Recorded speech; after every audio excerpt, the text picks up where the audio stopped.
Bueno, pues buenos días a todos. En este segundo día en el que queremos celebrar el Día Internacional de la Matemática, que tiene como eslogan este año Jugando con las Matemáticas, pues nadie mejor para eso que contar con la presencia y la compañía de José Antonio Prado Basa, que si me dejáis un segundo os digo eh, por qué está aquí, porque es una persona muy conocida dentro del ámbito de la divulgación matemática. José Antonio es profesor titular de la Universidad de Sevilla en el Departamento de Análisis Matemático, pero además comparte con labores de gestión como vicedecano de innovación docente y de divulgación científica en la Facultad de Matemáticas. José Antonio es más conocido en el mundo de la divulgación matemática como Tito Eliatrón y lo podéis encontrar en diferentes redes sociales que seguramente él ahora las compartirá con nosotros. Con este nick escribía sobre matemáticas en su blog personal Tito Eliatrón Dicit. En marzo de 2023 ya publicó su primer libro de divulgación, Historia del Infinito, con la editorial Pinolia. Actualmente es editor de la sección Blogosfera del blog de Limus, pero también es colaborador habitual del blog científico Naucas, en donde ha escrito diferentes artículos. Así que, José Antonio, cuando tú quieras, adórnanos y alégranos la mañana. Pues muchas gracias, Antonio, por esta presentación. Pues sí, vamos a ver de qué hablamos hoy. Doblando voy, doblando vengo. Pues todo lo que me estéis escuchando, yo recomendaría que cogierais un trozo de papel, a ser posible que no sea de un libro, porque queda feo romperlo después y demás, porque os voy a proponer un reto, ¿vale? El reto es el siguiente: quiero que cojáis un trozo de papel, si queréis mirarme ahora a la cámara un momentito, ¿vale? Y vamos a intentar doblarlo todas las veces que podamos, ¿vale? Vamos, voy a hacerlo yo, por ejemplo, por aquí. Mientras podéis intentarlo vosotros o si queréis, cuando tengáis un ratito lo intentáis, ¿vale? Yo empiezo aquí empiezo a doblar siempre por la mitad, ¿vale? Como queráis. Dos, y vamos a contar el número de veces que doblamos. Tres, cuatro, cinco, seis, eh, y la séptima, como no soy de Bilbao, la séptima ya no puedo, ¿vale? Pero venga, ahí con un poco de gracia y salero sevillano, ¡oh! No, ni por esa. Bueno, sí, más o menos, ¿vale? Ahí queda un burrillo muy feo. Siete veces queda un poquito feo, aquí lo tenéis, pero bueno, he logrado hacerlo siete veces. Yo no sé realmente cuántos podréis haberlo hecho vosotros. Algunos habrá hecho, depende del tamaño del papel seguramente, algunos tres, cuatro, bueno, tres o cuatro casi todo el mundo, cinco, seis, los que sean más brutos que yo, siete, pero me apuesto lo que haga falta que más de ocho veces no habéis sido capaz de hacerlo. Es imposible doblar un trozo de papel más de ocho veces. Os pongáis como os pongáis, aunque tengáis la cara de este machocho que aparece en la pantalla. Es imposible doblar un trozo de papel más de ocho veces. Y no es una imposibilidad que digan esto de, no, es que lo dicen en internet y es verdad. No, no, no, no, no. Cuando yo digo algo, es de verdad. Os voy a demostrar que es físicamente imposible doblar un trozo de papel más de ocho veces. Así que os voy a poner ahora mismo un momento, un vídeo, ¿vale? Para que, a ver si esto me deja. Vale, os vamos a poner un vídeo para que veáis que es imposible doblar un trozo de papel más de ocho veces. Vamos allá. Este vídeo es de un canal de YouTube, ¿vale? Que hace como las cosas estas que tienen los dineros. Cogen una prensa Welcome to hidráulica the y se Hydraulic dedican a Press doblarlo. channel, and today I decided to do something El vídeo está en different. inglés, Instead lo, of crushing anything, I lo decided to está diciendo un señor que creo take que es on this ruso, old myth that o de you por cannot ahí. fold paper Así more que than habla un seven inglés muy times. bueno, tan So I bueno que soy have capaz de entender. a three-piece sheet of paper, Él coge una hoja and de I'm papel, going to fold it first by hand, like primero lo va a six or doblar more con la times, mano. and then Y use llegado un our momento, press for claro, a la little help dificultad que to nos hemos encontrado al doblar el trozo de fold papel those couple es que llega extra un momento que times. es muy gordo y no podemos doblarlo. Entonces, para eso tiene este señor la maravillosa prensa hidráulica. Dos, tres, cuatro, cinco. Five. Now Five, it's cinco. folded 5 times, and I think this Ahora lo va a poner en la prensa This is- hidráulica. not very sharp fold, so I decided to use our press for Como make veis, it toma little todas las bit medidas de sharper seguridad and posibles. maybe ¿Vale? Niños, no hagáis esto en casa. Y si lo hacéis, a lo mejor no lo hagáis nunca. ¡Ay, ay, ay, ay, ay! ay! Dale fuerte, dale fuerte. 5, no está haciendo trampa, ¿vale? Lo que pasa es que el pobre no se ha dado cuenta que se le ha ido el tiro de cámara. 6. Lo dobla 6 veces. Sigue tomando todas las medidas de seguridad para que no te se dañe en la prensa. Muy listo el muchacho. Vale, la idea de la prensa es aplastar todo lo que pueda los dobleces. A ver qué hace. 7. Ahora lo he doblado 7 veces. A ver qué pasa cuando aplasta. A ver si escucháis.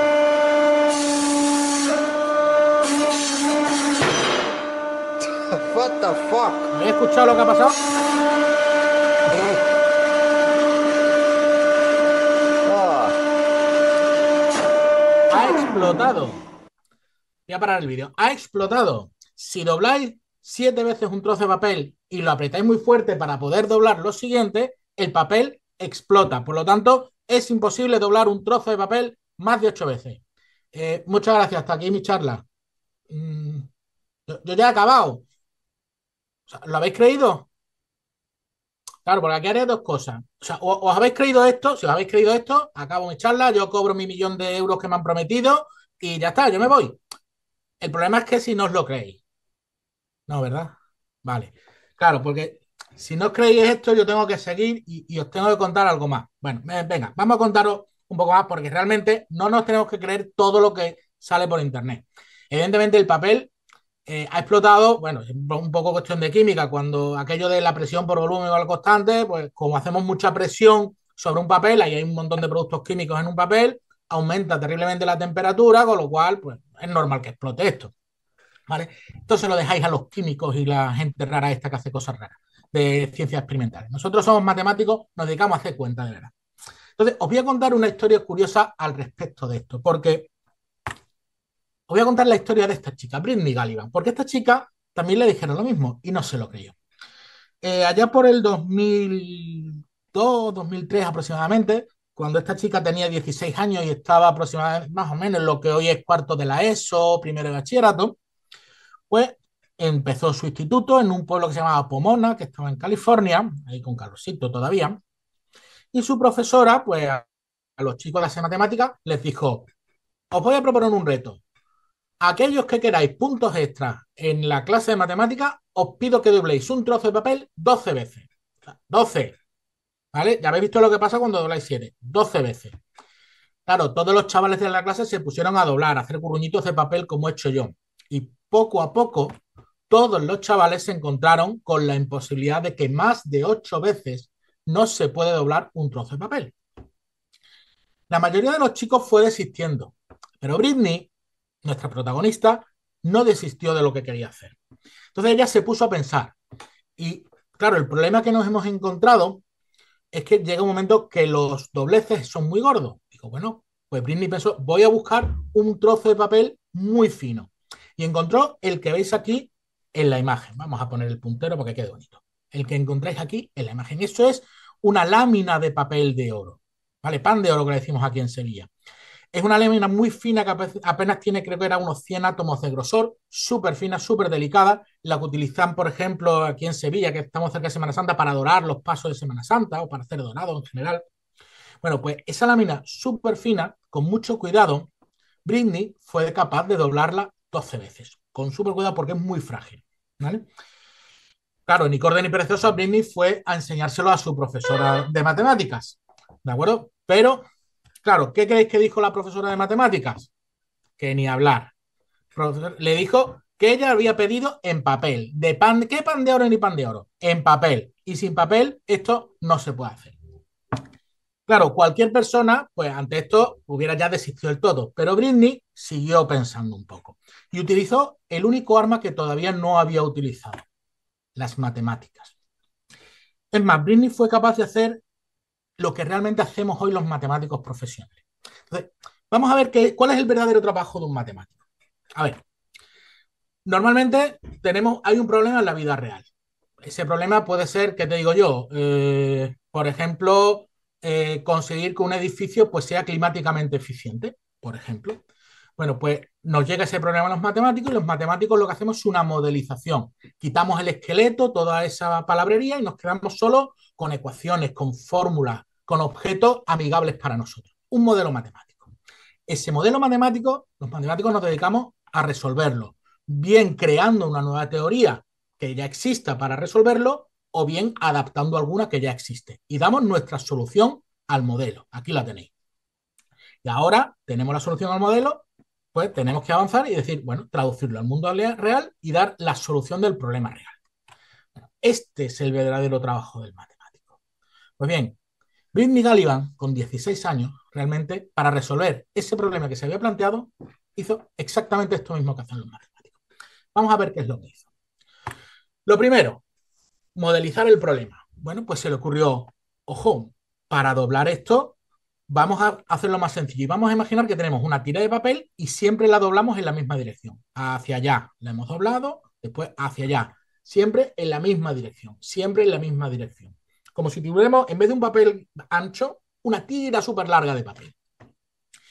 Claro, de esta forma, todos los dobleces se van acumulando siempre en el mismo lado. Entonces, vamos a ver qué pasa. Aquí tenemos nuestra tira de papel, es decir, podemos reducirnos a una dimensión. Aquí tenemos una tira de papel, le he puesto un poquito gordier para que se vea. Entonces, cuando hace el primer doblez, Britney se da cuenta que aquí se desperdicia un cachito de papel a la hora de hacer el doblez. Aquí tenemos los dos dobleces. Segunda modelización que hizo. ¿Cómo podemos ver ese papel que se desperdicia? Ojo, pues esto es una pequeña circunferencia, chiquitita. ¿Y qué radio tiene la circunferencia? Pues el grosor de la hoja de papel. Con lo cual, si yo conozco el grosor de la hoja de papel, sé cuánto mide ese trocito azul que se desperdicia aquí. Como es media circunferencia, pi por t, donde t es ese grosor de la hoja de papel que yo por ahora no sé cómo es. Vale, eso en el primer doblez. ¿Qué pasa cuando hago el segundo doblez? Algo así.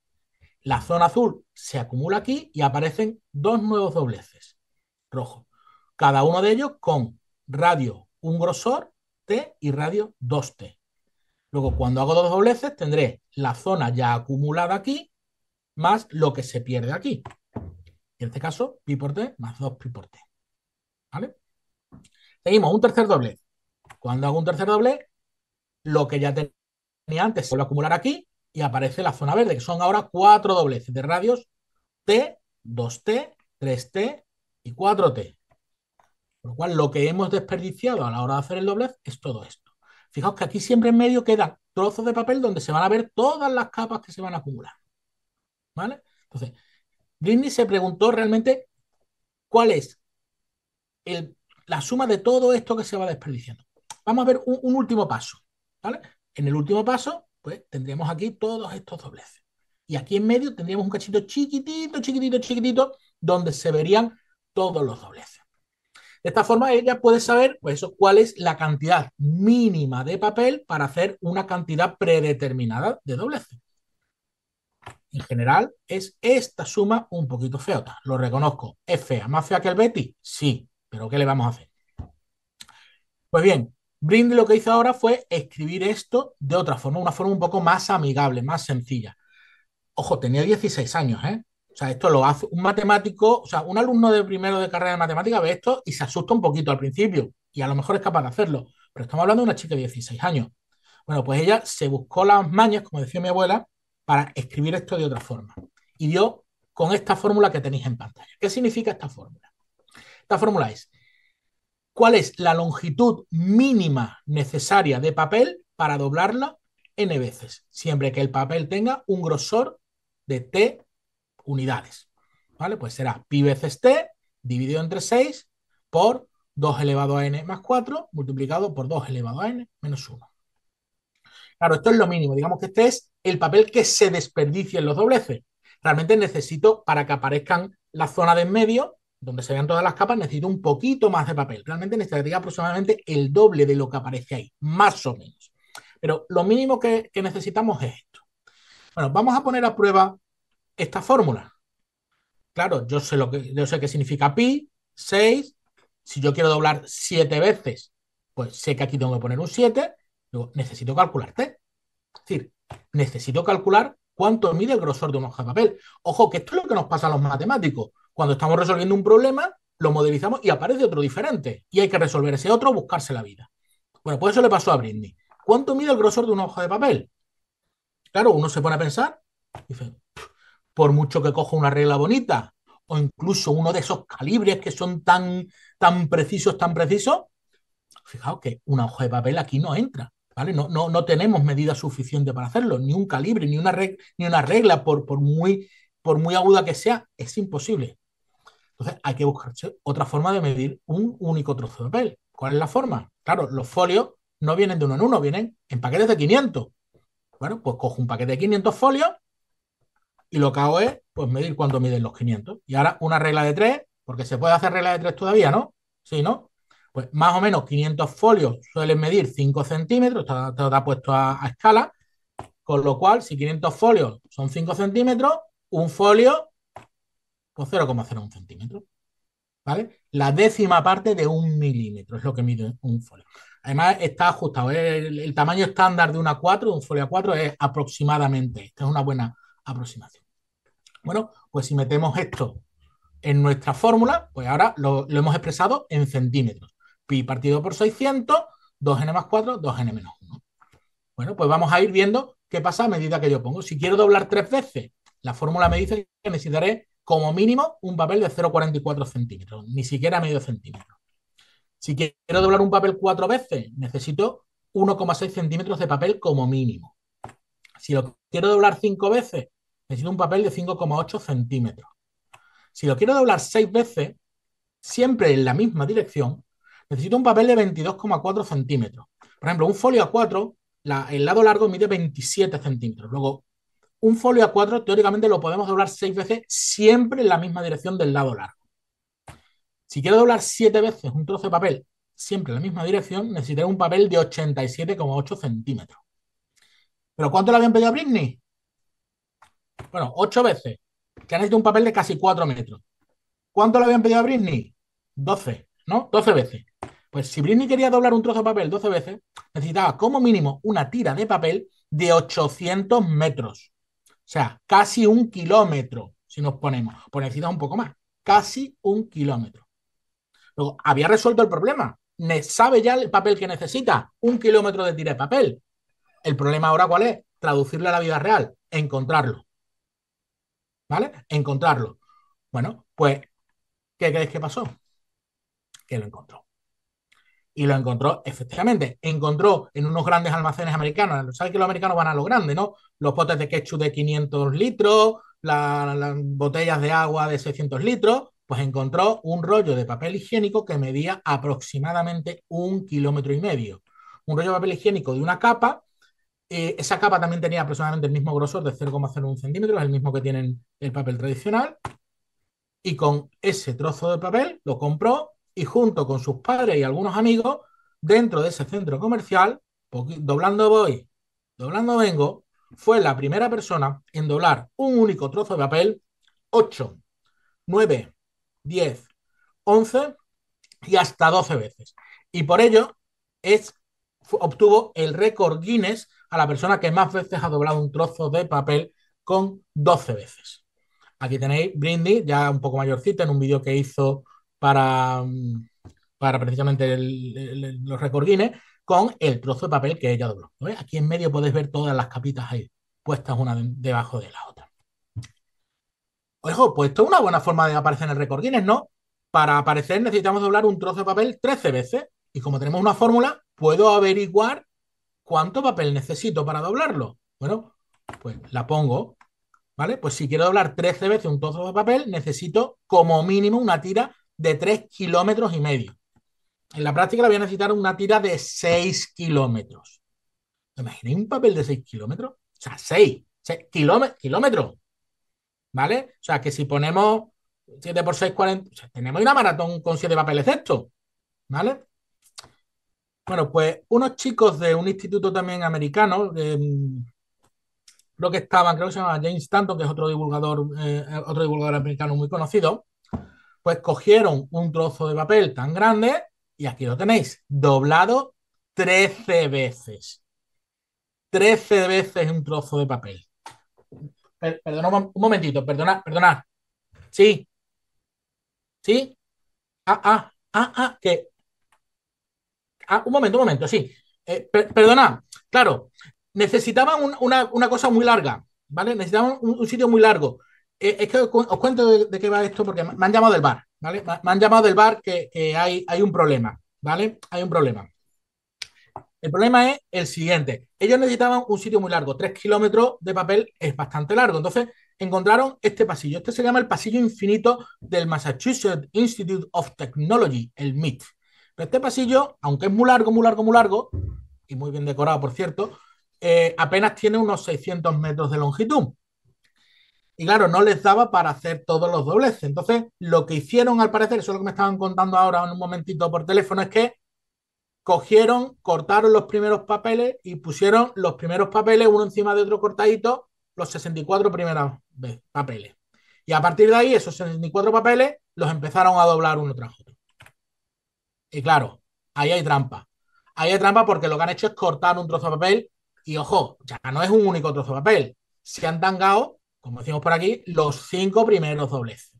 Así que, señores, estos señores han hecho trampa y nuestra querida Britney Gallivan, de 16 años, aún mantiene el récord Guinness de la persona que más veces ha doblado un único trozo de papel sin recortarlo, sin pegar, sin que haya ningún corte ni nada, de forma continua, 12 veces. Pero Britney no se queda aquí. Britney no se queda aquí. Porque claro, si habéis hecho el ejercicio inicial de doblar un trozo de papel muchas veces, ¿vale? Aquí lo tenéis. ¿De acuerdo? Como veis, yo no he doblado siempre en la misma dirección. Un papel, él tiene 2 dimensiones. Entonces, yo he ido primero hacia un lado y luego hacia otro. Primero hacia un lado, luego hacia otro. Digamos, y vamos aprovechando mejor el papel. Bueno, pues eso también se dio cuenta Britney Gallivan. Y bueno, no dio una fórmula tan exacta, pero dio otra parecida, ¿vale? De qué pasa si yo parto de un papel cuadrado y vamos doblando alternativamente en las 2 direcciones que tiene el papel, hacia un lado y hacia el otro, hacia un lado y hacia el otro. Y encontró esta fórmula. Esta fórmula te dice el máximo, ya no es lo que se desperdicia, sino con este trozo de papel es suficiente, es decir, el lado de un papel cuadrado, ¿vale? Entonces vamos a probar, de nuevo aparece el grosor del trozo de papel y de nuevo vamos a poner a prueba esta fórmula, ¿vale? Ahora ya aparece la fórmula en centímetros porque lo he dividido entre el grosor tradicional del papel que ya hemos calculado antes, ¿vale?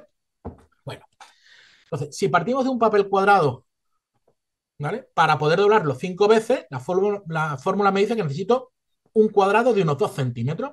Para que nos hagamos una idea, que dice mi madre que tengo que localizar, para que nos hagamos una idea, un papel de 2 centímetros más o menos es un sugu. El papel de un sugu, ¿vale? Os coméis un sugu, ¿eh? No me pagan nada los de los sugu, pero deberían, ¿eh? Os coméis un sugu y el papel ese lo podéis doblar 5 veces siempre que vayáis siempre hacia un lado y luego hacia otro. Si queremos doblar un trozo de papel 7 veces, necesitamos 16 centímetros de lado. 16 centímetros más o menos el tamaño de una servilleta de papel estándar, ¿vale? De hecho, un A4, que es el papel que yo he cogido para doblar, creo que vuelvo a estar otra vez en línea. Confirmádmelo, por favor. Y decidme más o menos dónde me había quedado. Creo que me había Eh, quedado las servilletas de papel, ¿no? sí, ahí fue. Vale. Bueno, pues puedo seguir entonces, ¿no, Antonio? Si no hay ningún inconveniente. Venga. Bueno, pues seguimos. Ya sabemos entonces, disculpad las interrupciones técnicas, no sé qué me ha podido pasar. Si queremos doblar un trozo de papel cuadrado 9 veces, necesito un trozo de papel de 1,3 metros. Para que nos hagamos una idea, eso equivale más o menos al tamaño de 4 pupitres de secundaria, de primaria, juntos. Si queremos doblar un trozo de papel cuadrado 12 veces, como era lo que le habían pedido a Britney, necesitamos un trozo de papel de 29 metros. 29, para que nos hagamos una idea. Os pongo aquí el campo de fútbol de uno de los mejores equipos del mundo, ¿vale? Pues 29 metros son aproximadamente lo que mide eso que veis ahí. Ahí tenéis la distancia de 29 metros. ¿Vale? Bueno, pues un papel cuadrado más o menos es la octava parte de un campo de fútbol. 1, 2, 3, 4, 5, 6, 7, 8. La octava parte de un campo de fútbol. Aproximadamente. Pero seguimos. ¿Y si quisiera doblar 17 veces un trozo de papel cuadrado? Pues necesito un papel de 5,27 kilómetros. Y 5,27 kilómetros, aquí tenéis. Esto es una vistaria de Sevilla, ¿vale? La mejor ciudad del mundo. Por lo menos para mí. Bueno, pues aquí tenéis más o menos 5,27 kilómetros.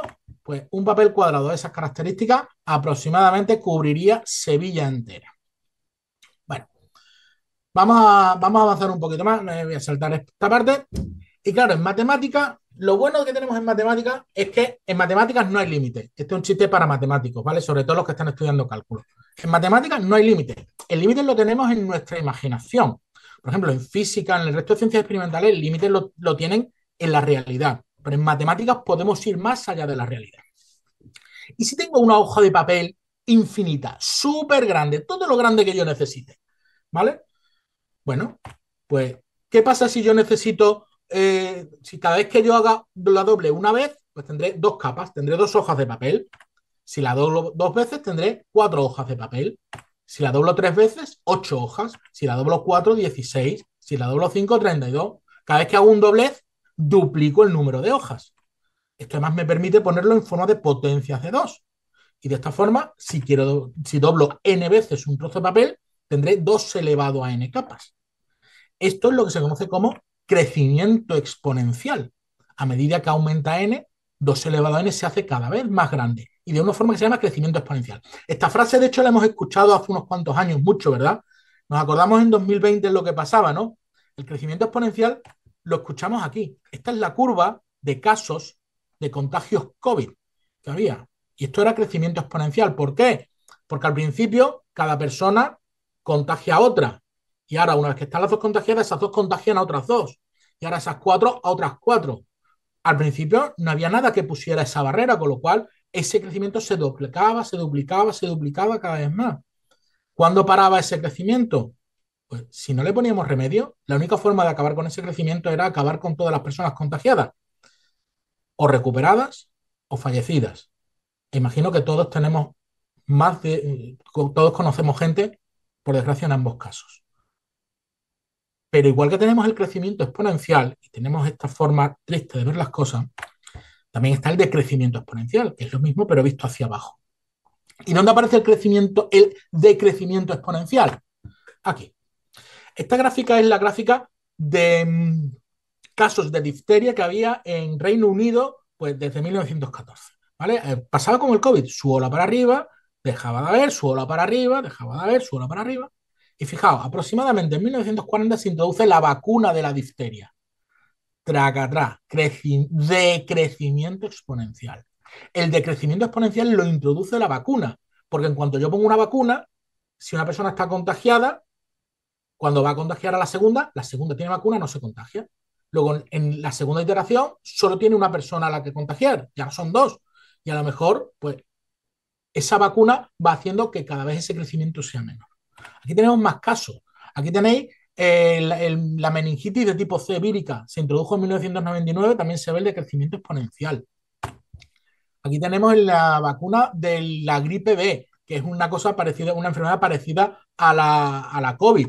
De hecho, ojo, también hubo aquí un pequeño repunte, pero no tanto como los casos iniciales. O sea, puede haber sus repuntes, porque no siempre los virus también van variando un poco, ¿vale? O sea, que el crecimiento exponencial y el decrecimiento exponencial son cosas que ya sabemos lo que es y para lo que sirven las vacunas. Pero vamos a volver a las matemáticas. ¿Cómo de rápido es esto del crecimiento exponencial? Vamos a hacernos una idea. ¿Cómo de rápido es esto del crecimiento exponencial? Vale. Vamos a pensar ahora lo siguiente. Vamos a pensar en eso, que yo tengo mi trocito de papel. Si yo el trozo de papel lo doblo una vez, tendré dos capas. Pues dos capas medirán 0,2 milímetros. ¿Vale?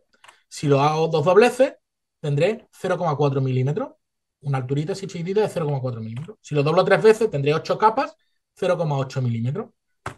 Si lo doblo 4 veces, tendré 16 capas, que son 1,6 milímetros. 5 veces, 3,2 milímetros. 6 veces, 6,4 milímetros. Esto es aburrido, ¿eh? Esto es aburrido con ganas, ¿eh? ¿Vale? Hemos partido de un papel que mide 0,1 milímetros, 0,01 centímetros de 0,1 milímetros, ¿vale? Si lo doblo 6 veces, tendré un taquito de papel de 6,4 milímetros. Si lo doblo 7 veces, como el burruñito este que yo hice al principio, ¿vale? Pues si lo aplasto bien, esto mediría aproximadamente 1,28 centímetros. Bien aplastado, bien aplastado. Mediría 1,28 centímetros. Un ponés, que decía también mi abuela. ¿Cuánto mediría ese taco de papel si yo soy capaz de doblarlo 14 veces? Tic-tac, tic-tac, tic-tac. ¿Cuánto creéis? Si 7 dobleces eran 1,28 centímetros, ¿cuántos serían 14 dobleces? Bueno, pues 14 dobleces, un taco de papel doblado 14 veces, tendría aproximadamente la altura de una persona un poquito bajita. 1,60 y algo, como el de Pablo Motos y las Twin Melody, por ejemplo. ¿Y si doblo un trozo de papel 20 veces? Tic-tac. ¿Cuánto crees que me diría ese taco de papel? Pues si consiguiera doblar un taco de papel 20 veces, ¿vale? Una tira de papel la doblara 20 veces, el taco resultante mediría aproximadamente la altura de la Giralda de Sevilla o del transbordador especial que llevó el hombre a la luna, por ejemplo, unos 100 metros redondeando más o menos. Venga, vamos a seguir pensando. ¿Y si doblara 24 veces? Si yo lograra doblar un papel 24 veces, ese taco de papel mediría lo mismo que salva el puente del Golden Gate de San Francisco. ¿Vale? Aquí lo tenéis puesto. ¿De acuerdo? Aquí lo tenéis. De aquí a aquí, que es más o menos la distancia que salva el Golden Gate, son aproximadamente 1,62 kilómetros. Una milla, como según los americanos. ¿Vale? Todo esto está medido con el Google Maps. ¿Vale? ¿De acuerdo? Seguimos. Y si doblara 30 veces un trozo de papel, ¿dónde llegaríamos? Venga, como yo estoy en Sevilla, me quedo en Sevilla. Ole, esa Girarda y esa Torre del Oro, qué bonitas son. Qué arte tenemos aquí en Sevilla. Si yo me pongo aquí en Sevilla, yo salgo de mi despacho ahora, que no estoy al lado de la Torre del Oro, pero bueno, más o menos, para hacernos una idea. ¿Dónde llegaría el taco de papel si lo doblara 30 veces? Pues llegaría a la capital de provincia que se escribe con menos letras. CAI, con 3 letras, a Cádiz. Más o menos la distancia que hay de Sevilla a Cádiz. Aproximadamente unos 100 kilómetros, un poquito menos de 100 kilómetros. O sea, 30 dobleces, un taco de papel doblado 30 veces ya mide 30 kilómetros. Ojo, que empezamos con 0,1 milímetros y simplemente doblando 30 veces, 30 más o menos, uno por cada persona, cada alumno que hay en un aula de secundaria, hemos llegado ya de Sevilla a Cádiz. Pero podemos ir más allá. Si doblara 32 veces un trozo de papel, la longitud que tendría el taquito me permitiría ir de Sevilla a Madrid, 500 kilómetros aproximadamente. Si fuera capaz de doblar 34 veces un trozo de papel, ese taco me permitiría ir de Sevilla a Roma. Estamos hablando ya de miles de kilómetros de distancia. 36 veces. Si doblara 36 veces un trozo de papel, el taco saldría de Sevilla y cruzaría el Atlántico. Por cierto, ¿veis esta línea? Esto es una línea recta. ¿Sabéis por qué? Pues porque en realidad la superficie terrestre no es un plano, es una esfera aproximadamente. Entonces, esa es la distancia más corta. Eso es lo que se conoce como geodésica. ¿Vale? La distancia más corta para ir de un punto a otro no es la línea recta, porque la línea recta pasa por el centro de la Tierra, es esta línea de aquí, que se conoce como geodésica. ¿Vale? No es exactamente recta. ¿Vale? De hecho, aquí tenéis una animación de cómo se verían las distancias. Fijaos, eso son líneas rectas. Lo que pasa es que en el plano, al haber una deformación, se pierde. Cuanto más cerca del ecuador estemos o perpendiculares a ellos, se verá recta, pero si no, se ve una línea así. ¿Vale? Es una cosa curiosa que lo comprobéis vosotros. Poco a poco, lo que parece recto a pequeña escala, no se percibe la diferencia, pero a una gran escala es una cosa muy, muy curiosa de ver. Por cierto, Con 36 dobleces llegamos a Estados Unidos, pero no a cualquier lugar. Llegamos a una ciudad que se llama San Luis, donde tienen este monumento. Este monumento tiene una forma muy especial, no es una parábola, tiene una forma de catenaria. La catenaria es una curva que es la que consiste en coger una cadena, fijarla por 2 puntos y soltarla y ver cómo queda. ¿Vale? Tiene una historia muy curiosa detrás que os animo a que busquéis cuál es la historia de la catenaria. ¿Vale? Y por cierto, los que tengan familiares ferroviarios, como en mi caso, la catenaria también se le llama a la línea eléctrica que llevan los trenes eléctricos. ¿Vale? Realmente la catenaria sería esto de aquí, ¿vale? Esta curva de aquí, que tendría la forma de catenaria, y es la que sostiene con la menor energía posible la línea eléctrica para que esté absolutamente recta. ¿Vale? Por eso se utiliza la catenaria. Tiene muchas propiedades físicas importantes. Bueno, volvemos a nuestro taquito de folio. ¿Cuánto mediría nuestro taquito de folio si yo pudiera doblarlo 39 veces? Pues si yo empiezo a doblarlo 39 veces, una, dos, tres, y empiezo a mandar el taco para allá, al doblar la 39ª vez, daríamos la vuelta al mundo y me daría por la espalda el taco de papel. Un trozo de papel doblado 39 veces daría la vuelta al mundo. Tendría la longitud del Ecuador. Venga, más bestia. Un trozo de papel doblado 42 veces llegaría de la Tierra a la Luna. De hecho, llegaríamos un poco más allá de la Luna. Con 42 veces ya no cabe en la Tierra. Llegamos a la Luna. Y si lo dobláramos 51 veces, mi trozo de papel mediría 1,5 veces la distancia media de la Tierra al Sol. Es decir, 1,5 unidades astronómicas. Una unidad astronómica es la distancia media de la Tierra al Sol. La distancia de la Tierra al Sol no siempre es la misma. En el verano nuestro del hemisferio norte hay menos distancia, en el invierno nuestro hay más distancia. Al revés, el verano nuestro hay más distancia, pero estamos más perpendiculares, y el invierno al revés. ¿Vale? Es una pequeña curiosidad.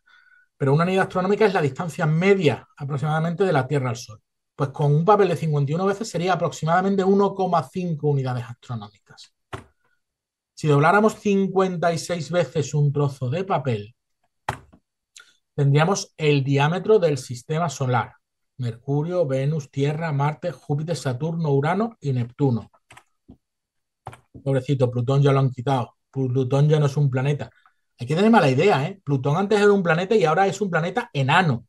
Hay que tener mala idea para llamar a alguien planeta enano. Encima hay con ganas de insultar. Enano.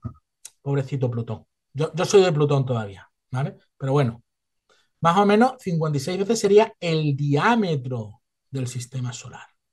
¿Vale? De aquí a aquí llegaría nuestro trozo de papel.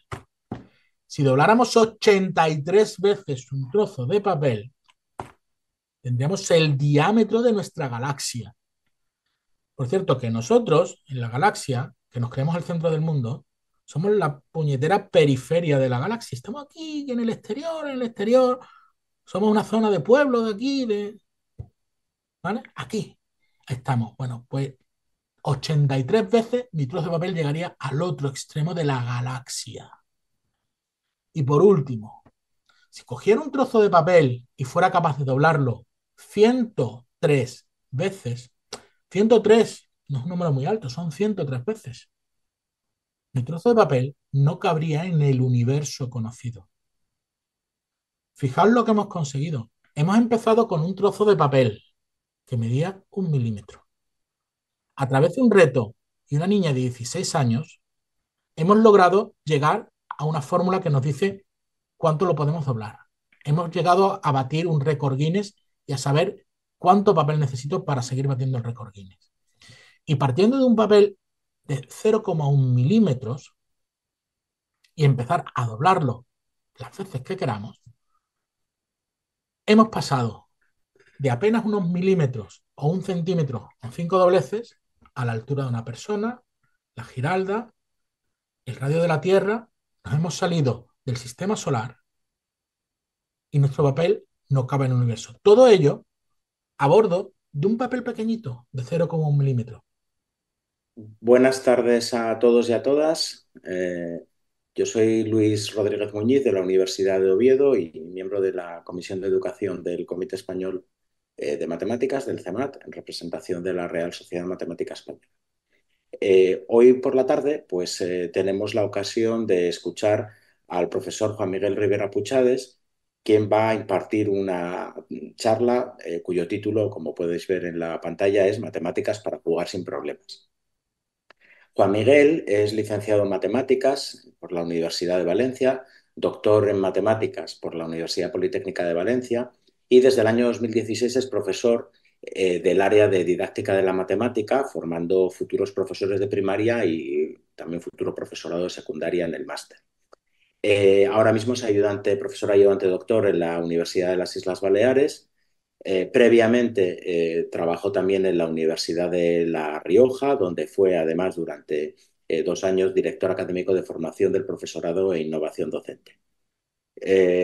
Tiene muchísima experiencia tanto en formación inicial como en formación continua, impartiendo charlas, talleres y conferencias a profesorado universitario, a profesorado preuniversitario. Y su investigación se centra en el talento matemático a través de la resolución de problemas. Su experiencia también abarca la participación en la preparación de olimpiadas matemáticas, de la Olimpiada Matemática Española que realiza la Real Sociedad Matemática, o en el programa de estimulación del talento matemático denominado STALMAT. En los últimos años, pues también ha realizado investigación en el desarrollo de habilidades computacionales, de visualización en la resolución de problemas matemáticas y, bueno, pues es una persona que muchos de vosotros y de vosotras seguramente conocéis porque es muy activo en redes sociales. La única pega que le puedo poner a esta presentación con respecto a Juanmi es que es autor de algunos de los peores chistes de matemáticas que se han colgado en redes sociales ever. Pero bueno, eso es algo por lo que también lo queremos mucho. Por lo tanto, para mí es un auténtico placer presentar a Juan Miguel. Y bueno, pues Juan, la palabra es tuya y aquí me quedo para intentar estar hasta el final de la conferencia, que bueno, espero que no se demore mucho porque tengo clase. Lo digo por si me veis que desaparezco, pues ese es el motivo. Muchas gracias, Pues Juan. muchas gracias a ti, Luis, por la presentación. Me ha encantado que pudiéramos empezar con una sonrisa, estilo la de la presentación. Y bueno, empezamos con el primer chiste, matemáticas para jugar sin problemas. Efectivamente, porque vamos a hablar de la importancia de la matemática y del juego dentro de la resolución de problemas. Y esa es la parte que quería transmitir hoy. ¿Y cómo lo voy a transmitir? Pues contando la historia de mi vida, en cierta forma. Y es que tengo la suerte de poder contaros, empezar la conferencia por el final. Y la conferencia por el final empieza con un agradecimiento a los que fueron mis dos profesores del instituto y aquellos que me llevaron a lo que son las Olimpiadas de las Matemáticas, que, como bien has comentado, eh, participé en su momento. Y tengo la suerte de vez en cuando encontrarme con ellos, saludarles y darles las gracias, porque ya hace 19 años me encontré en esta situación, es decir, en la Olimpiada Matemática Española del año 2005, donde me tocaba participar, y estos mis profesores me dijeron, mira, Juanmi, vemos que te gusta jugar con las matemáticas, vemos que disfrutas resolviendo problemas, jugando entreteniéndote con ellos y creemos que es una oportunidad para ti que conozcas la Olimpiada de Matemática. Yo en aquel momento no la conocía y fue tan interesante que dije, pues me apunté y tuve la suerte de que ellos me dieran una preparación previa de resolución de problemas. Y digo, y siempre guardo en mi recuerdo uno de los problemas que me presentaron, que es este de aquí. Y decía, si a un tablero de ajedrez le quitamos las dos casillas de las esquinas diametralmente opuestas, por ejemplo, le quitamos esta blanca y esta blanca, decían, y se trata de cubrir todo el tablero con fichas de dominó, como estas de aquí, donde cada una de ellas ocupa un cuadrado del tablero, la pregunta es, ¿cuántas se podría cubrir todo el tablero con fichas de dominó de este estilo? Claro.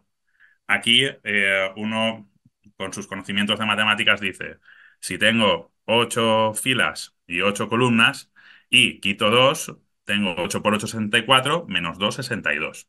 Dice, pues claro, si cada pieza ocupa exactamente 2 cuadrados, 62 entre 2, 31 piezas. Claro, eso es lo que se nos ocurría a cualquier persona. Y fueron ellos quienes me dijeron, vale, pues si así es como lo ves, te recomiendo que así sea como lo trates de colocar. Y aquí viene mi consejo. Comprobad los resultados que obtengáis si queréis evitar el drama. Y es que efectivamente, claro, cuando uno se pone a intentar colocar 31 casillas, 31 fichas dentro de estas 62 casillas, se encuentra con el problema de que no es posible. Y por eso era un problema de matemáticas y por eso para mí se convirtió en un juego de cómo es posible que algo numéricamente, a simple vista, tan coherente, realmente no podía ser así. Y fue la razón por la cual seguimos observando y y seguí pensando entonces qué es lo que había ocurrido para que este resultado no se cumpliese. Es decir, qué es lo que había ocurrido para no tener el resultado. Y entonces, claro, la respuesta se observaba en que era un problema de coloración. Si nos fijamos, al quitar dos casillas diametralmente opuestas, estamos quitando dos blancos. ¿Qué ocurre? Que si contamos ahora el número de posiciones negras que tenemos y el número de posiciones blancas en este tablero de ajedrez, si os fijáis, nos quedaría que habría 32 negras frente a 30 blancas. ¿Qué significa esto? Pues que realmente no podemos y que cada una de estas piezas ocupa una negra y una blanca. ¿Qué significa esto? Que colocábamos como colocábamos la pieza del dominó, siempre iba a ocupar una negra y una blanca. Entonces, me di cuenta en ese momento que en concreto solamente podía colocar 30 piezas y no 31, como los cálculos numéricos nos habían dado en un inicio. Y claro, entonces ahora llegó el momento de hacernos otro tipo de preguntas, vale, ¿y si el tamaño fuera diferente? ¿Y si podría quitarle solo una pieza? Por ejemplo, si nos planteamos en uno de tamaño 5 por 5, podríamos ver qué ocurre de cuántas negras y cuántas blancas hay. Y en vez de quitar a lo mejor una cantidad de dos diametralmente opuestas, podríamos quitar solamente una para que hubiera una cantidad par de ellas. Entonces, podríamos quitar una de forma que sí que se pudiera recubrir. Como podéis ver, lo que me encantó de esas clases que me daban aquellos profesores era que cada pregunta venía acompañada de nuevas preguntas. De forma que cuando resolvías un reto, nos encontrábamos con que después aparecían más retos y cada vez te los presentaban de una forma más sorprendente. Entonces, claro, esto se convirtió para mí en lo que fue mi juego de resolver problemas. Y claro, no solamente es que te encontrabas problemas de este tipo, sino que a veces pequeñas modificaciones te generaban un nuevo reto igual de interesante. Fijaros ahora, por ejemplo, en este problemita de aquí, en el cual en vez de tener un tablero de 8 por 8 tenemos uno de 9 por 9. Y nos preguntamos cuál es el valor máximo de casillas que podemos cubrir con piezas, en este caso no de dominó, sino piezas de este estilo, parecido a las del Tetris, de forma que, bueno, son reversibles, las podemos mover hacia un lado o hacia otro, y lo que nos preguntábamos era cuántas de ellas podrían caber. Claro, aquí me pasaba lo mismo, volvíamos a hacernos la misma pregunta. Si tengo un tablero de 9 por 9, tenemos que 9 por 9, 81. eh, Como 81 no lo podría recubrir en piezas de 4 cuadrados, lo que sí que podría es el número anterior, que es 80, y lo podría recubrir con hasta 20 piezas de este estilo. Pero claro, si nos fijamos, en este caso nos pasaba lo mismo. Recordad, pues mi consejo, comprobad los resultados si queréis evitar el drama. Y es que una de las cosas que podíamos comprobar era que efectivamente teníamos 40 piezas blancas y 41 negras en esta distribución del tablero 9 por 9. De la forma que nos cabrían, si todo fuera bien 20 piezas de este estilo. Pero si nos fijamos de nuevo y las pintamos de blanco y negro como las habíamos pintado antes, nos encontramos que cada una de estas piezas ocupa exactamente dos negras y dos blancas. Y da igual cómo la pongamos, siempre va a ocupar dos negras y dos blancas. Esto nos parecía súper interesante, porque claro, tú dices, mira, ahora es que ya he aprendido del problema anterior o del juego anterior, ahora debo colocar estas 20 piezas de forma que las puedo distribuirlas teniendo en cuenta que tengo que colocar dos blancas y dos negras. Pero, ¿os acordáis el Juan mi consejo de comprobar los resultados si queréis evitar el drama? Pues es que podía ocurrir lo mismo. Es que en este caso, 20 no es posible colocar 20 piezas de este estilo en un tablero de 9 por 9. Y no solamente eso, sino que el número máximo no es 20, sino que es 16. Si os fijáis, en este caso, la coloración que se debía hacer no era blanco y negro, sino blanco y negro y añadir otros dos colores. En este caso, por ejemplo, verde y rojo. Si os fijáis, cada una de los cuadrados va a quedar pintado de un color y lo pongas como lo pongas, todas las piezas de este estilo van a tener pintados los 4 cuadrados que incluye de un color diferente. De forma que el número máximo de piezas de este estilo que voy a poder poner dentro del tablero de 9 por 9 justamente coincide con el número de estos que sea más pequeño. Es decir, en concreto, si nos fijamos, como mucho voy a poder colocar 16 piezas, porque hay tan solo 16 posiciones de color rojo en este tablero de 9 por 9.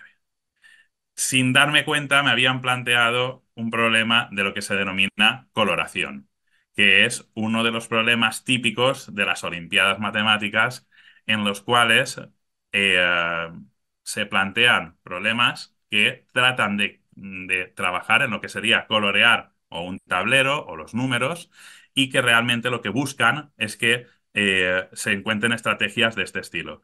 Así que lo que me habían planteado esos dos profesores, Pep y Boro, como un juego, realmente era uno de los problemas que podría haber me encontrado en la Olimpiada. Pero no solamente esto, sino que me invitaron a hacerme más preguntas. Y preguntas, por ejemplo, del estilo de ¿qué pasaría si las dimensiones del tablero de ajedrez no fueran cuadradas, como las que hemos estado viendo? O si la forma de las piezas fuera diferente, si pusiéramos cualquier forma del estilo del Tetris, o si hubiera un número máximo de superposiciones que sean permitidas, o ¿qué pasa si hablo de 3 dimensiones y realmente no hablo de piezas del estilo dominó, sino de los tetracubos y cosas por el estilo? Entonces, fijaros cómo estos juegos que a mí me habían presentado realmente eran problemas olímpicos de matemáticas, y lo que era más divertido era cuando ya habías resuelto uno, plantearte un nuevo problema más difícil en el cual pudieras aprovechar lo que habías aprendido en ese momento. Y claro, a mí me engancharon. Me engancharon del nivel de que me fui a la Universidad Politécnica de Valencia a realizar la Olimpiada de Matemática Española de la RESME, a la fase local, y me encontré con una colección de 3 problemas por la mañana y 3 problemas por la tarde, con un total de 3 horas y media en cada una de las sesiones, los cuales los recuerdo perfectamente. Así que nada, me pasé el día 21 de enero de 2005, disfruté durante 7 horas de resolver problemas. Especialmente recuerdo uno que siempre se me ha quedado en la mente, es este de aquí, y es que nos ponían dos preguntas. Decía, si tengo 3 números reales y positivos, de forma que su suma es mayor o igual que 3, ¿se verifica entonces que los inversos de cada uno de ellos suman menor o igual que 3?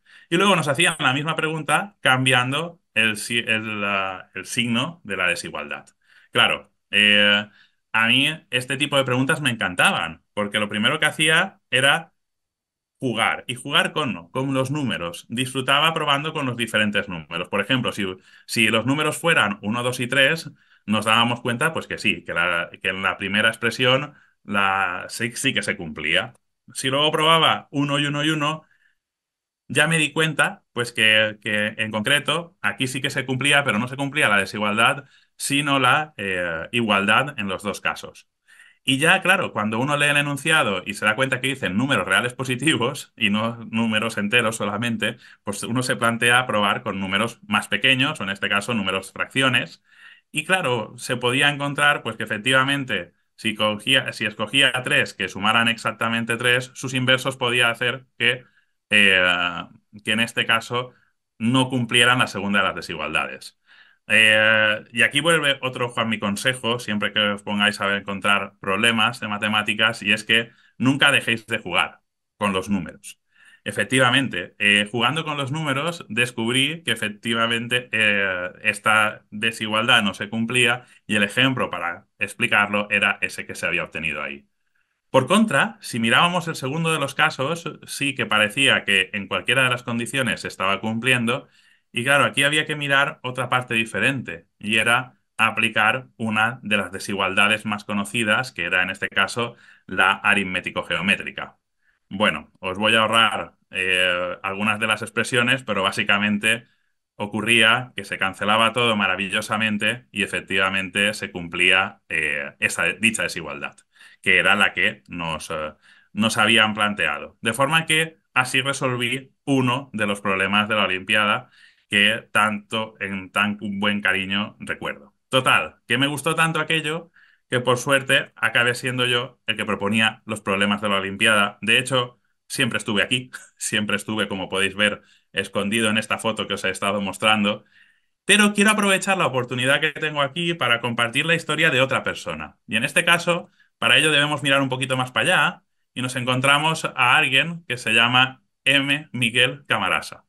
Miguel Camarasa y yo nos conocimos en las Olimpiadas del año 2011 en mi propio pueblo, en las Olimpiadas que organizan las sociedades de profesorado de secundaria, en concreto en la de la Comunidad Valenciana. Y a Miguel tuve la suerte de darle clase de Olimpiadas en muchísimos sitios, en concreto en las preparaciones que se realizan en la Universidad de Valencia para preparar la Olimpiada de la fase nacional, y tuve la suerte de estar a su lado cuando obtuvo la medalla de bronce en la Olimpiada de 2013 en Bilbao.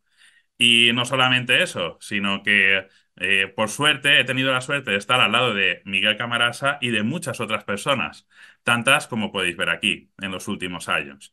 Y es que hemos tenido la suerte de poder acompañar a grandes olímpicos que han estado participando en competiciones por toda España gracias a las Olimpiadas de la Real Sociedad Matemática Española. En concreto, por ejemplo, el año pasado hasta tuvieron la suerte de que un astronauta les diera los premios. Y es que, aparte de la bonita experiencia que es estar junto a ellos, junto a los que son actualmente mis alumnos, disfruto muchísimo jugando, con este caso, con la resolución de problemas. De hecho, me dedico a plantearles algunas de las ramas de la resolución de problemas, como son los problemas de colaboración, que son aquellos mismos que os he presentado al inicio y que fueron aquellos que me presentaron a mí. Esto lo hago de la mano de otros problemas como invariantes o problemas de polinomios o sobre todo mi favorito de ecuaciones funcionales. Como podéis ver, las Olimpiadas nos han permitido acercarnos a las matemáticas y a mí en particular acercarme a lo que es mi profesión actual, que es la resolución, la docencia de las matemáticas y la investigación en educación matemática y en atención al talento, como bien ha comentado Luis al inicio. Y es que, ¿cómo les presento yo o cómo me gusta empezar a mí las preparaciones olímpicas? Jugando. Jugando al siguiente juego que veis aquí. Este es uno de mis juegos favoritos para empezar y para plantear problemas de matemáticas, y es el siguiente. Tenemos a dos jugadores, A y B, y la idea es que empiece A, por ejemplo, un primer jugador, y elija un número entre el 1 y el 10. Ambos valen, en este caso. Y lo dice en voz alta. Imaginaos, por ejemplo, que dice 8. Luego viene el jugador B y tiene la opción de decir un número sumar al número que ha dicho el jugador anterior, un número cualquiera entre 1 y 10. Por ejemplo, imaginaros que dice 11. Tiene sentido porque efectivamente ha sumado 3 al número que había dicho el jugador A. ¿La idea qué es? Pues bueno, que gana la primera persona que diga el número 100. Es decir, gana la persona que después de haber dicho una colección de números, llegue exactamente al número 100 que nos vemos aquí. La pregunta de matemáticas, esto claro, me encanta hacerlo con mi alumnado de Olimpiadas como casi uno de los primeros retos y es muy interesante porque las primeras veces todo el mundo juega de forma aleatoria, pero el problema que se esconde es el siguiente. Uno de los dos jugadores tiene estrategia ganadora. Haga lo que haga el contrincante, siempre va a ser el vencedor. Entonces la pregunta es, ¿quién es quien tiene estrategia ganadora? Claro, aquí os invito a todo el mundo que lo llevéis a cabo, que las 3 primeras veces lo hagáis haciendo parecer que no existe una estrategia ganadora, pero mostrando que siempre podéis haber ganado vosotros. Y esto se hace de una forma muy curiosa. Fijaros, para que una persona gane, tiene que llegar al número 100, como os había comentado. Entonces aquí podíamos plantearnos qué significa llegar al 100. Llegar al 100 es porque la persona anterior ha dicho un número que está entre el 90 y el 99. Y entonces el jugador que ha ganado ha dicho, pues a cualquier número entre 90 y 99 le sumo un número entre el 1 y el 10 y llega al 100. De forma que si os fijáis, la persona que gana tiene la posibilidad de ganar si dice el número 89. Vamos a ver por qué es 89. Porque si dice 89, el otro jugador no puede decir un número más pequeño que 90 ni más grande que 99. Si os fijáis, se encuentra entre todos estos valores de aquí. Claro, si seguimos con este mismo razonamiento y dice, por ejemplo, la persona dice 78, entonces nos vamos a encontrar con que tiene la posibilidad de elegir un número entre 1 y 10 y así llegar de 79, por ejemplo, del 78 al 89 y por ende al 100. Si seguimos con el mismo razonamiento, nos encontramos que todas las posiciones marcadas en verde en esta tabla son lo que se denominan posiciones ganadoras. ¿Qué significa eso? Pues básicamente que una persona que diga, por ejemplo, 12, puede hacer que el otro jugador diga cualquier otro número y él volverá a decir 23, 34 y así sucesivamente hasta el 100.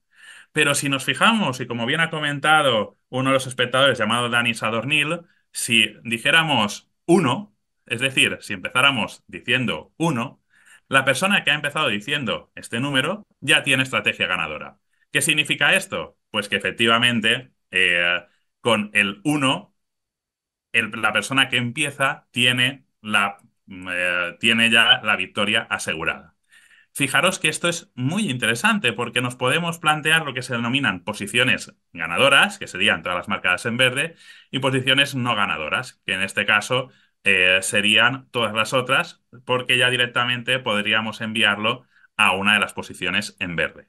Claro, cuando a mí me gusta plantear este reto, es muy interesante plantear alternativas al mismo, como os he contado en la parte inicial. De forma que nos podríamos plantear qué ocurre si en vez de poner un número entre el 1 y el 10, ponemos un número que sea entre el 1 y el 2. Es decir, que solamente podamos hacer 1 y 2 y que en vez de llegar al número 100, si queréis, lo podemos cambiar y podemos llegar al número 20.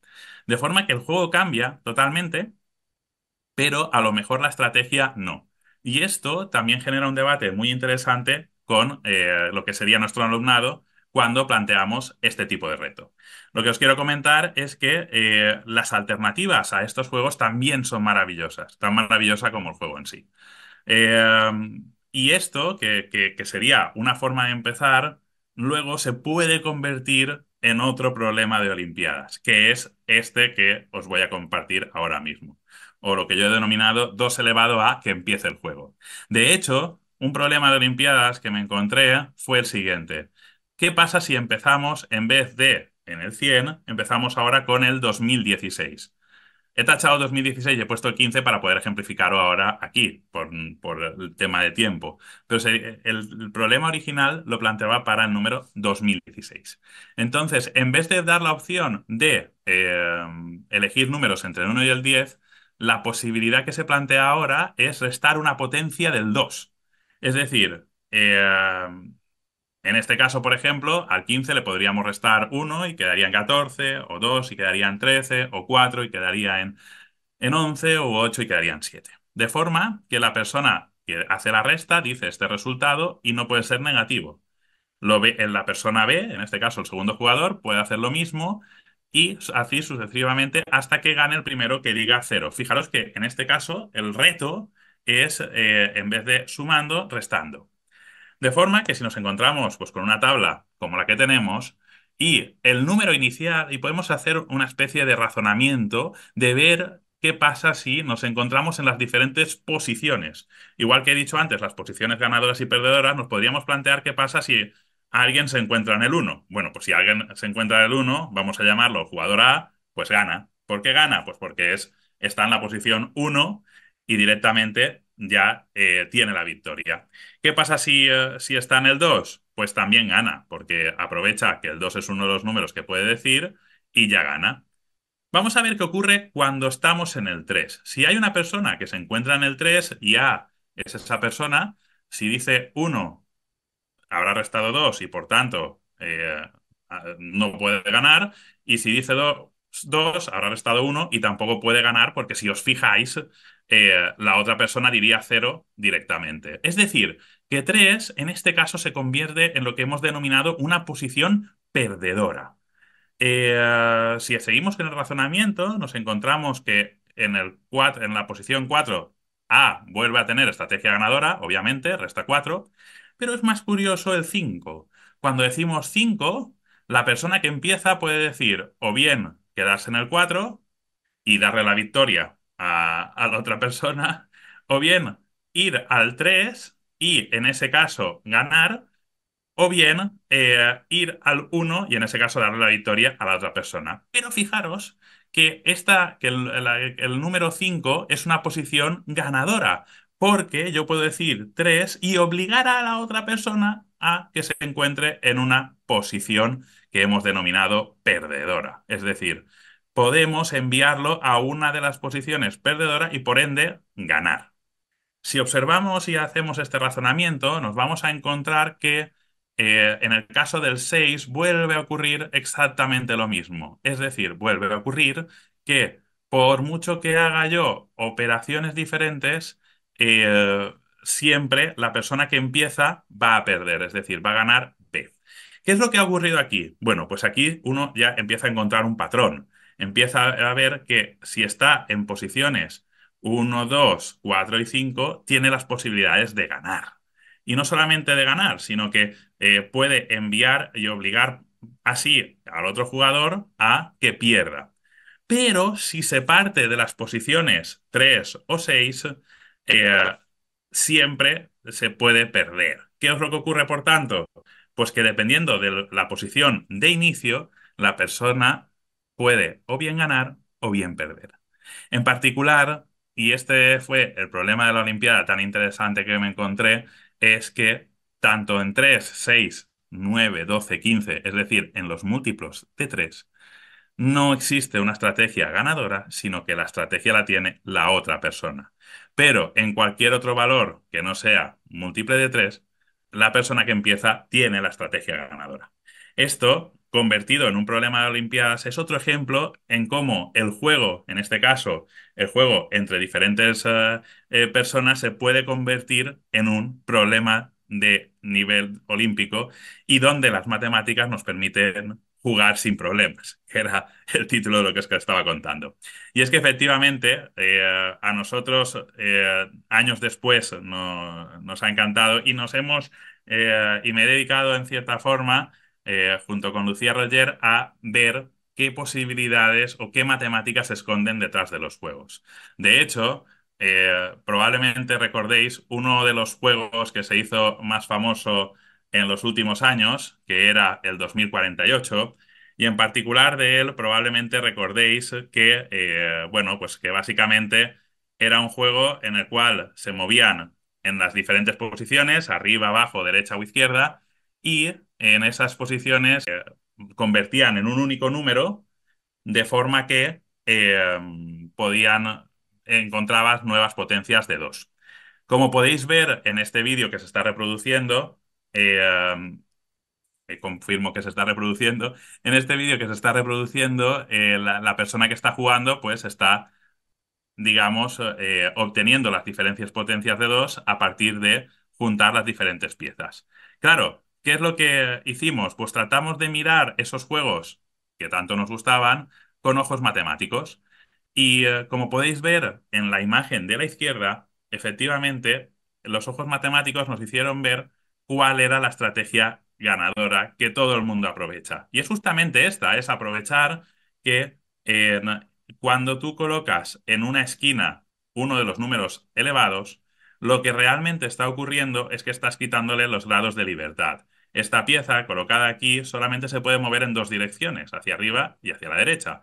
Mientras que si la colocamos aquí o en cualquiera de estas posiciones, tendría 3 grados de libertad. Mientras que si la colocamos en la parte central, se encuentra con hasta 4 grados de libertad. ¿Qué es lo que está ocurriendo? Bueno, pues la estrategia ganadora que muchas de las personas utilizaban era colocar los números más grandes, como por ejemplo este 32, en una posición extrema, por ejemplo, cualquiera de las esquinas. De forma que al realizar esta colocación, lo que realmente estamos haciendo es que estos números elevados no se encuentren con otros números más pequeños y favorecer que los números pequeños se encuentren entre sí. Esta estrategia que esconde este juego que se hizo tan famoso, esconde realmente muchas matemáticas. Pero de hecho, este juego nos gustaba tanto porque no solamente esconde matemáticas en su estrategia y en su planteamiento, sino también en las diferentes representaciones que tiene esta versión del juego 2048. En particular, nos vamos a encontrar representaciones diferentes como estas de aquí, donde realmente eh, en vez de un tablero 4x4 tenemos un tablero 3x3, o incluso esta, que podemos hacer que el tablero sea de tamaño 8x8. Obviamente va a ser mucho más sencillo llegar a 2048 en esta versión que en la versión original. Y no digamos imposible que salga en esta versión, porque claro, no tenemos suficientes espacios para poner las diferentes potencias de 2 que necesitamos para obtener el 2048. Pero existen otras versiones donde el tablero cambia totalmente y nos encontramos con en vez de un mallado en forma de cuadrados, con un mallado hexagonal, de forma que también recubre el plano, pero en este caso con hexágonos. O incluso en un recubrimiento en 3 dimensiones, donde en vez de tener fichas en forma cuadrada, tenemos fichas en forma de cubo y debemos tratar de ir rompiendo, en este caso eliminando los diferentes cubos que aparecen. Como podéis ver, las matemáticas dan muchas alternativas a un juego que realmente es tan sencillo y que así Gabriel Cirulli lo propuso en su momento y que tan exitoso se volvió. Pero no solamente eso, sino que nos podemos incluso plantear en alternativas diferentes para los valores numéricos que intervienen en el juego.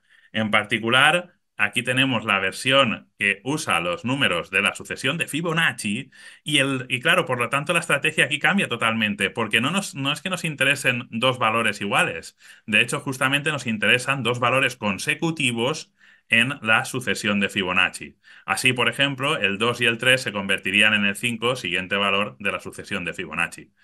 O versiones que mezclan números positivos y negativos, de forma que tenemos que ir eliminando los positivos con los positivos, los negativos con los negativos y tratar de llegar a el número menos 512, es decir, menos 2 elevado a 9.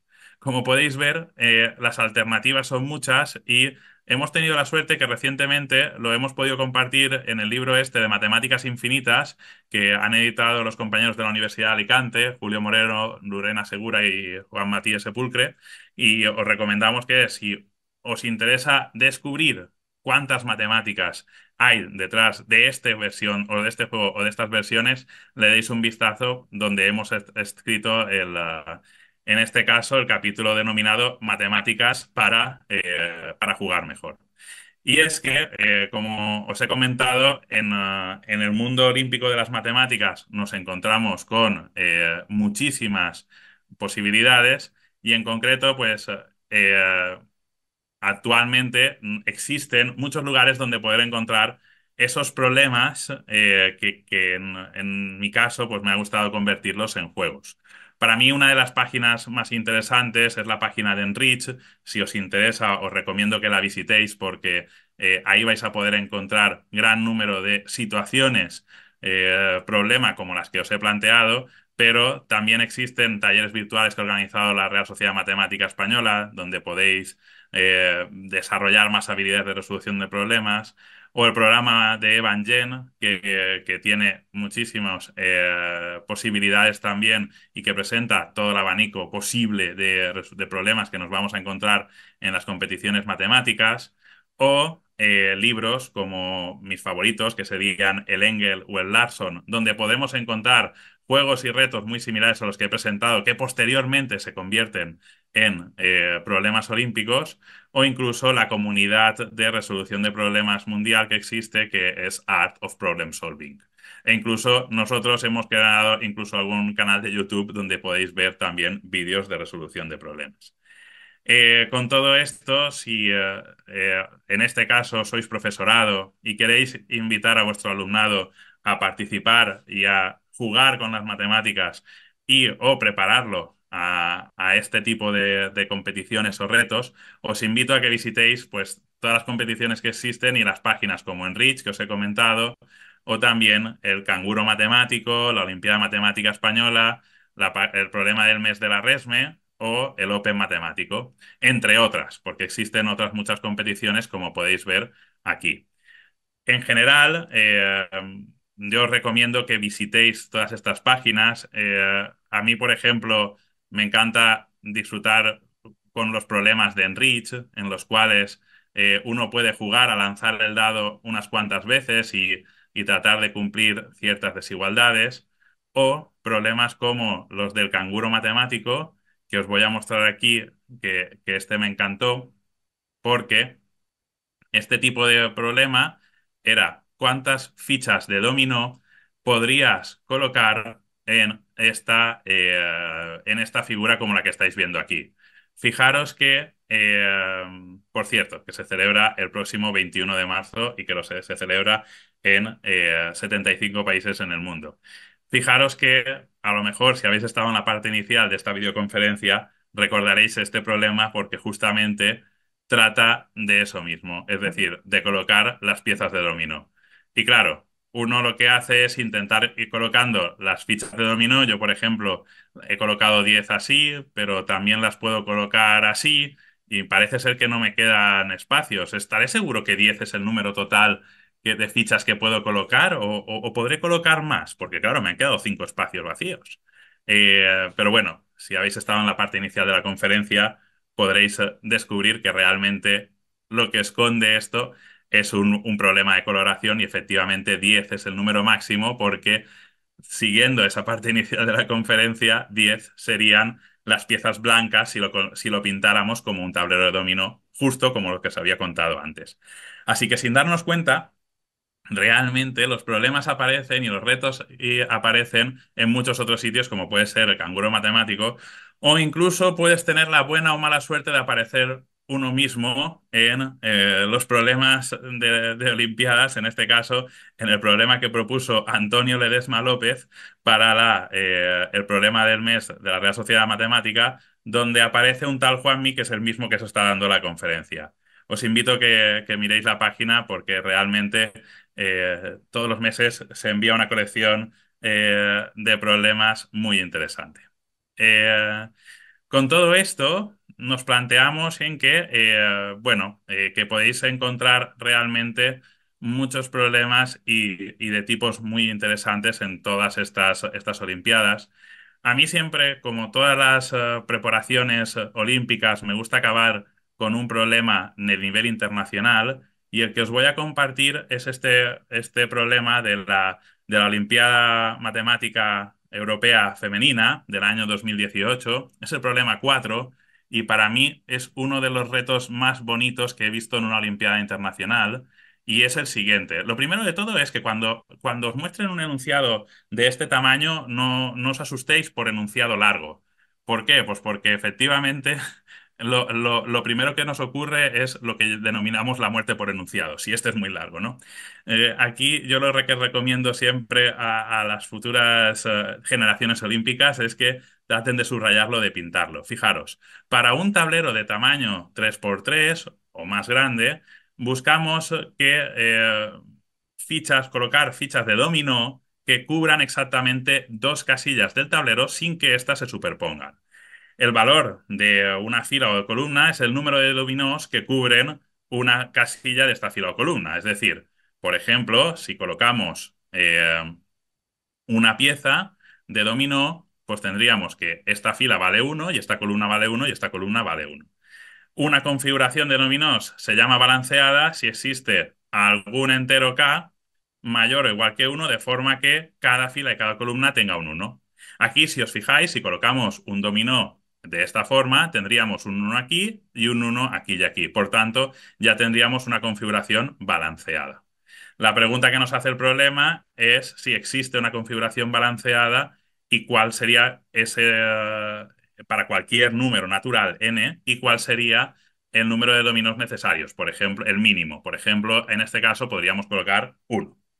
Entonces, claro, cuando vi este reto dije, "Buah, es que es interesantísimo porque vamos a verlo cómo realmente se pueden ir colocando diferentes configuraciones". Por cierto, quiero dar las gracias a la imagen esta animada que estáis viendo, pertenece al profesor Roberto Selva, que en su página web generó estas imágenes en concreto animadas tan interesantes, y al cual quiero darle las gracias porque me parece brutal para poder mostrar este problema que quería compartir antes de cerrar.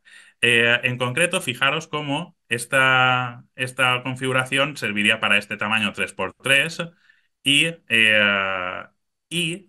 tendríamos, por tanto, una configuración que ocupe dos piezas. Es decir, con dos dominos tendríamos suficiente, pero también podríamos hacer una de tamaño 2x2. De forma que, perdón, en este caso, de valor balanceado 2, quería decir, disculpadme. De forma que podríamos plantearnos qué ocurre si ahora, en vez de hacerlo para un tamaño 3x3, lo miramos para uno de tamaño 4x4. Y para una de tamaño 4x4 ocurre que si lo cubrimos todo el tablero de piezas de dominó, realmente lo que tenemos es una configuración balanceada de nivel 3, que es la que estáis viendo aquí. Entonces, claro, aquí ahora lo que conviene es ir planteándonos preguntas de ¿y qué pasa con el 5x5? Pues efectivamente con el 5x5 también podemos plantear una alternativa, en este caso de nivel 3, siendo esta la mínima. Es decir, no podríamos plantear una de nivel 2 ni de nivel 1. De forma que podríamos estar jugando con las piezas del dominó y ver qué configuraciones balanceadas se encuentran. Así, por ejemplo, para el nivel de tamaño 6x6 podemos hacer una configuración de nivel 1. Fijaros que aquí tendríamos un 1 en cada una de las columnas y un 1 en cada una de las filas. Pero también podemos plantearnos una de nivel 3. Es decir, esta de aquí tiene tres piezas en cada una de las columnas y tres piezas en cada una de las filas. Bueno, pues como podéis estar comprobando, jugando durante un rato nos encontramos configuraciones de muchos tipos. El problema de esta Olimpiada era tan bonito que se resolvía de la siguiente forma. Si el valor de n era múltiplo de 3, siempre podíamos hacer una configuración de este estilo de nivel 1. Mientras que si el valor de n no era múltiplo de 3, podíamos hacer configuraciones similares a las de tamaño 4x4 y otras como las que os he mostrado antes. De esta forma, fijaros cómo he empezado contándoos problemas en este caso, de piezas de dominó, y quiero acabar mostraros que hasta en Olimpiadas internacionales nos encontramos problemas de piezas de dominó. Y bueno, quiero acabar con un detalle final, y es que he tenido la suerte de jugar y plantear retos matemáticos a todas estas personas que veis aquí, pero en particular he tenido la suerte también de planteárselo a estas personas, y entre ellos, como os he dicho, he tenido la suerte de planteárselo a Miguel Camarasa. Y es que Miguel Camarasa, a lo mejor lo conocéis más bien por su alter ego en Twitter y en otras redes sociales, que se llama Matesmike. Y en particular, Matesmike le ha gustado tanto esto que aparte de hacer un doctorado, está también dedicado al mundo de la divulgación matemática. Y no solamente eso, sino que se ha generado hasta otro canal de YouTube. En el suyo ya tiene más de 275.000 suscriptores, pero se ha generado uno propio solo para presentar los problemas que yo mismo le conté en esa preparación olímpica. Y claro, es tan bonito encontrarte cómo tus propios alumnos ahora se dedican a divulgar aquello que tú les contaste y cómo ellos lo transmiten con la misma pasión y cómo lo ven como en unos juegos, como a mí me lo transmitieron. Que bueno, el otro día, mientras preparaba esta conferencia, me sorprendió con este tuit, no sé a qué vino, pero me encantó ver que dijera, si tuviese que agradecer a una sola persona lo que es la pasión por las matemáticas, sería Juan Ripu, en este caso Juanmi, y justo publicó otra de las fotos del año 2013 donde participamos en la Olimpiada Matemática. Así que a mí se me cayó una lágrima cuando vi que alguien al cual había estado formando olímpicamente y jugando a través de las matemáticas para no tener problemas olímpicos, eh, me dedicó estas palabras. Y de la misma forma, pues que yo hace un tiempo acabé regalándole a mis profesores de bachillerato y de olimpiadas aquel primer libro que escribí yo de texto justamente del contenido educativo que ellos me habían contado. Y este es el final de una historia en la cual, pues, las matemáticas nos han servido, en este caso, para jugar sin problemas. Muchas gracias. Pues muchísimas gracias, Juanmi. Yo confieso que casi me cae la lágrima a mí, y eso que no conozco a Mates Mike, solamente lo conozco por las redes, pero bueno, desde luego que es muy emotivo. Y, Tenemos un poquito de tiempo para alguna pregunta. No sé si a través del chat en el canal de YouTube podéis poner las preguntas que consideréis oportunas. Como la lleva verdad poco es de que retardo me esto. emocionó. Mientras ponen las preguntas, me emocionó el otro día cuando puso eso. Y justo estaba preparando esta conferencia y digo, pues se lo voy a dedicar. Es que es muy bonito, claro. Sí. Como le dije a él, mm, me encantará que luego en unos años alguien le diga a él, he acabado haciendo matemáticas por ti. Y realmente hace que nosotros nos dedicamos a esto muchas veces por ellos, ¿no? En ese sentido. Voy a hacerte yo una pregunta, pero de las difíciles, Juanmi. Por favor. Eh, mira, espera, que llega una de Dani Sadornil diciendo si hay algún problema que no te guste. Pues esta es difícil también, ¿eh? Esta es pregunta difícil, Dani. Yo creo que al final cuando uno ve los retos como un reto y se quiere enfrentar a ellos, acabamos viéndolo como un juego, quiero decir. Acabas viéndolo siempre como voy a intentarlo, ¿sabes? Y se te plantea ese reto y es ese interés de necesito sacarlo bueno, los que me conocéis sabéis que cuando un reto es interesante, nos lanzamos a tope a por ello. Yo creo que ese es el espíritu olímpico en matemáticas y ese es el espíritu, digamos, de las personas que se dedican a la investigación matemática también, ¿no? En ese sentido, ¿cuál es la forma o cómo hago lo posible para resolver esa pregunta abierta que se me ha planteado? Digamos que es difícil encontrar alguno que no me guste y te reto a que lo encuentres, Dani. Dime la pregunta tuya, Luis, cuando Sí, yo te iba quieras. a hacer otra. ¿Y cuando tenemos personas que tienen ese interés, ese gusto por enfrentarte a esos problemas, Ujú, mm, la posibilidad de hacerlo, porque, bueno, pues porque normalmente se tiene que disponer de tiempo, es decir, no vamos a decir que se lo quiten a otras obligaciones, pero ujú, cuando se dan todas esas circunstancias, pero no hay alguien cerca de ellos o no son capaces de acceder a una red de apoyo como las que has comentado, mm, ujú. ¿tú qué les dirías? ¿Qué Pues recursos que tienen a hagan su lo posible. disposición? ¿Con quién pueden contactar? ¿Hay algo que sea online? Ujú. Les diría que hagan lo posible para encontrar esa red. Esa red, gracias al mundo digitalizado en el que existimos, existe. De hecho, os he contado, por ejemplo, el foro de Art of Problem Solving, que es uno de los foros mundiales más importantes, que existe en resolución de problemas. Os he contado que existen preparaciones en un gran número de comunidades autónomas. Yo invitaría a que se contactara directamente con la delegación de la Real Sociedad Matemática Española en la Olimpiada Matemática, que se encuentra en todas las provincias y en todos los distritos universitarios, porque existen talleres de enriquecimiento y a todas las personas que estén realmente interesadas les invito a que lo busquen o que si no nos pregunten, incluso a ti o a mí, cualquier persona, porque al final conocemos a esa gente que prepara, conocemos a todas esas personas que, digamos, pueden acercar las matemáticas con la misma pasión con la que espero haberlo transmitido yo.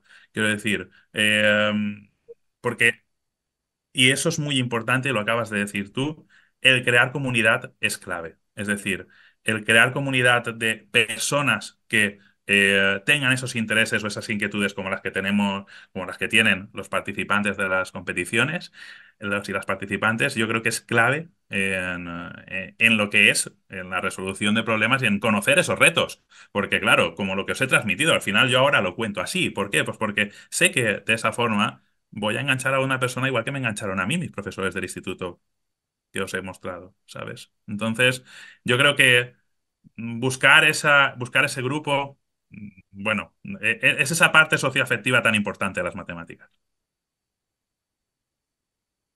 Juanmi, muchas gracias. Muchas gracias a ti por la pregunta también y por la compañía y por esa presentación tan buena. Me he controlado en los chistes, ¿eh? Bueno, yo creo que siempre son empeorables, pero eso también se agradece porque uno ya está esperando el chiste malo de Juanmi. El de hoy del 22 entre 7 ha sido mejor que la media. Claro, es que vamos a contarlo para que todo el mundo lo Cuéntalo, sepa, ¿no? cuéntalo. La pregunta importante es, ¿cuándo se celebra el día Pi? ¿El 14 de marzo o el 22 del 7? Claro, pues yo abogo porque celebrarlo el 22 del 7, porque es la celebración racional del día de la cifra irracional. Entonces, pues, aunque no sea muy racional celebrar una fiesta por el número Pi, pero ahí estamos. Efectivamente. Bueno, Gracias, Juanmi, de verdad. pues muchas gracias por la conferencia. Ha sido como siempre un placer escucharte y aprender un montón de cosas y desde luego que esa pasión que tú tienes y que sientes por las matemáticas, sabes transmitirla como nadie. Hacemos lo Eh, que podemos. Damos por finalizada entonces aquí la difusión y muchísimas gracias a todos y a todas los que la habéis seguido. Seguimos con más charlas del Día Internacional de las Matemáticas. Durante esta semana las tenéis disponibles a través de redes y ya se han anunciado convenientemente. Os animo a que participéis. Muchas gracias, Juanmi, y gracias a todos.